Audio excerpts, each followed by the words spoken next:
learned this afternoon's breaking report surrounding Edson Alvarez, as Ajax, they're fighting back, and this deal has suddenly taken a massive twist and turn. To move on, we discussed the massive news surrounding Memphis Depay, as Spanish reports are suggesting we have presented an important offer for the player. And to move on, we have bigger stories, as we are already in the works to plan big moves in the January transfer window, and we end things by discussing the latest news behind Wonder Kid Zakharyan. So we got a ton of things to break down, discuss. It's going to be a very busy day on BlueLionsTV. Make sure you guys are stay tuned throughout the entire day. Hope you guys enjoy, and getting straight into the video, let's start things off and let's discuss the latest behind Edson Alvarez. Now, it has been reported in Holland that Ajax are preventing Alvarez from leaving them in this window. Is it really over? Is the dream done?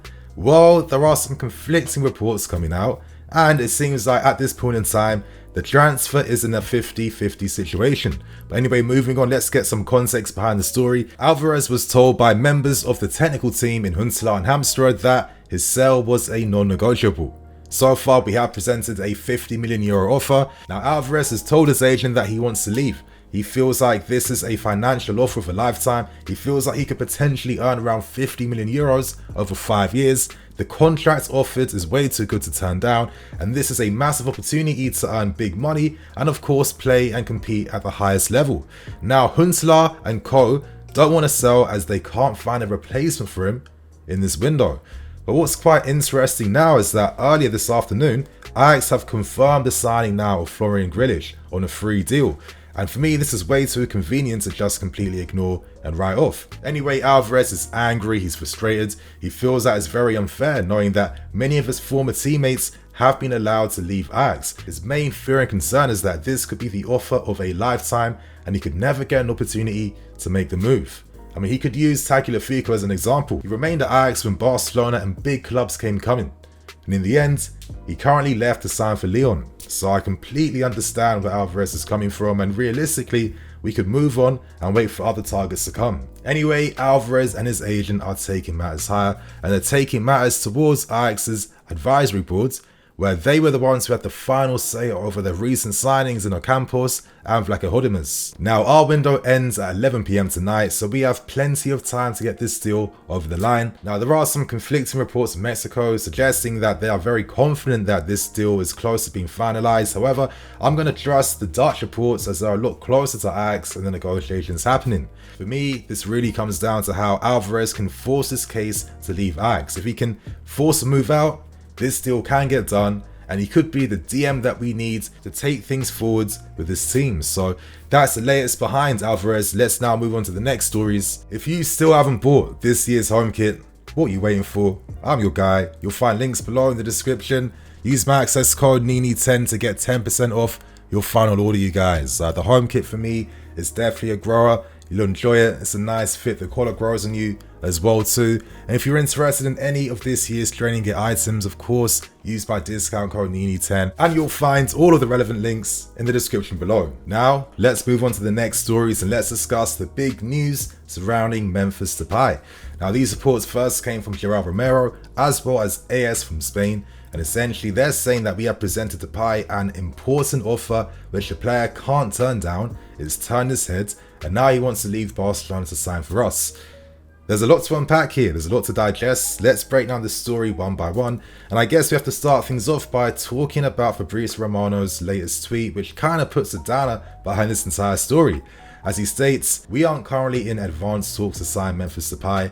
We are still finalising everything with Aubameyang. Of course, Depay is more likely to remain at Barcelona compared to leaving, but he is keeping his options open at least. Of course, his contract can still be terminated where he can leave on a free, but this depends on whether Depay finds the right club for him to move to. And if some of these reports in Spain are suggesting otherwise, that we are really holding talks with Depay and getting something done behind the scenes, I guess only time will tell as this window draws near its end. But it's an interesting one. I feel like Depay's profile could add to the team. I feel like I can't even get too much into this, knowing the fact that there could be more news that comes out later on, and I'd rather save some of this discussion for a later video tonight when we get like conclusions and answers behind some of these stories now. But of course, moving on.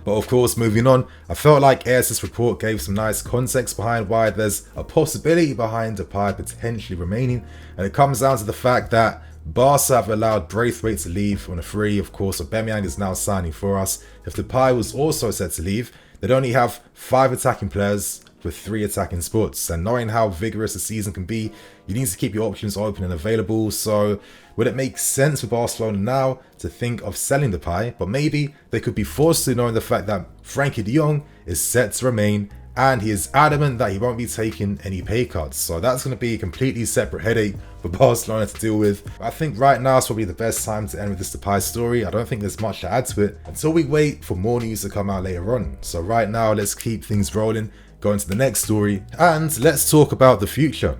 I mean, the summer window hasn't even ended. However, we are putting in the works to get deals done in January, and those deals are Gvardiol and Rafael Leao. So right now, let's start off by discussing the news behind Gvardiol, and the big news was today he signed a 1-year contract extension with RB Leipzig, taking his existing deal now to 2027. So I guess it wasn't too much of a surprise. The club did feel like they got answers and confirmation that this was about to happen, hence why they're open to continuing conversations before the January window opens. Now, recently, Leipzig turned down a £77.7 million bid from us to sign Gvardiol, and at this point in time, we've presented offers, maybe marking the price up from 70 million to 80 million to 90 million. Now that Gvardiol has 5 years on his deal, I guess they could command more money, especially after a World Cup. So things will get very expensive, very interesting. But let's see what happens. And I guess with Leipzig, they aren't forced in situations where they have to feel the pressure to cash in right now, because they're one of those clubs that feed the big clubs in that sense. So they'll always have the top talents that big clubs will turn towards to improve their team. The reality is we will continue to make moves for the player when the January window opens up, and it'll be very interesting to see. I'd imagine that we'll maintain dialogue throughout the next few months. We do have a very good relationship with RB Leipzig, hopefully that works in our favour. I guess one reality is that maybe Leipzig couldn't sign their replacement in time, and we know that they wanted to sign Zagreb's Chelse. So let's see what happens in January, but this deal ain't over yet. And now we discuss the big news on Rafael Leao. We actually presented an €80 million offer, plus offered players in exchange to try and sign Leao before the window ended. However, AC Milan have remained adamant that if you want to sign him, you have to pay his full release clause. I guess what makes things more harder for them is that they can't sign a replacement of their choosing. But you'd imagine that surely when you looked at Pulisic and when you came close to signing Hakim Ziyech, one or both these guys couldn't be included to get this deal over the line. I'm not too sure, to be honest. I think it's an amazing offer. And the great news is, at least, is that Leao is very open and happy to joining a Premier League club. And currently, we're the main clubs that need to really upgrade our offense and our attack. So for me, I feel a lot more confident that we can potentially get a deal over the line. And reports are also confirming the fact that when the window opens again in January, we will make another move to try and sign him. So it's incredibly exciting times already in Nkunku, Leao, as well as Gvardiol being future options for January or for the 23-24 season. So Todd Bowley is not playing around. He is trying to build a super team full of amazing world-class potential. And for me, I think the next few years are going to be incredibly exciting. Now, I think that one thing that will end up working in our favour is the fact that we can clear Leao's debt. Milan can't do that, hence why there's so much contract complications at this point in time, because they can't find the best workaround to level up his contract as well as helping him clear his debt. But that's something that we can do. So January will be very exciting. Can't wait for it to come. And right now we end things with another massive update behind Arsen Zakharyan. Now, we've been getting news out from Russia as well as Europe suggesting that the move for Zakharyan could be on hold at this point in time.